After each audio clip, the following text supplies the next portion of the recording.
నాగార్జున కొడుకు నాగ చైతన్య ఇక అట్లనే నటి శోభిత దులపాలని పెళ్లి చేసుకోవడం కారణంగా ఇక నాగార్జున గిట్లా ఈ ఫోటోలని ప్రకటించడంతో ఇక ఇప్పుడు ఈ వార్త అనేది మస్తు హాట్ టాపిక్ లెక్క మారిందంట.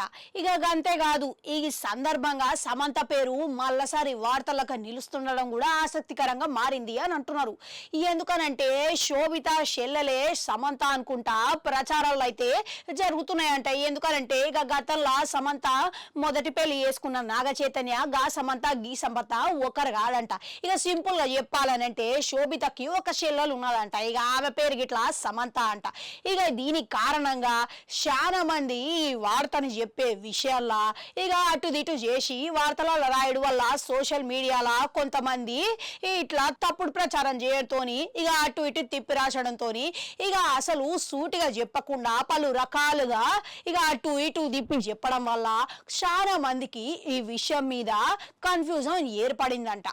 అంతేకాకుండా ఇక ఈ విషయంలో ఇక సమంత అక్కనే నాగ చైతన్య పెళ్లి చేసుకున్నాడని చాలా మంది తప్పుగా అర్థం చేసుకున్నారంట.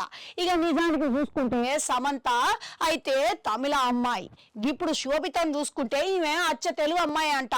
మళ్ళా ఇప్పుడు తాజాగా ఇక సమంత పేరు ఇలా పెళ్లి వేడుకల బయటపడు అనేది జరంతా యాదృచ్ఛికంగా ఉన్నదని చాలా మంది మాట్లాడుకుంటున్నారంట.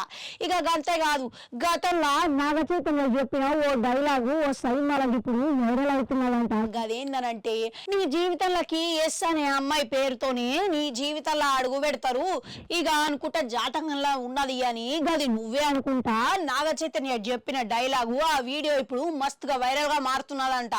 ఇక ఇప్పుడు చూసుకుంటే ఇట్లా గదే నిజమైందనే చెప్పుకోవాలి.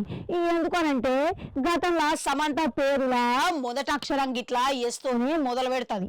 ఇక ఇప్పుడు యాదృచ్ఛికంగా ఇక ఈ పేరు గిట్లా మొదటి అక్షరం ఎస్తోనే మొదలుగానున్నది. ఇక అందుకే ఈ డైలాగ్ ఇప్పుడు మస్తుగా వైరల్ గా మారిందని అంటున్నారు.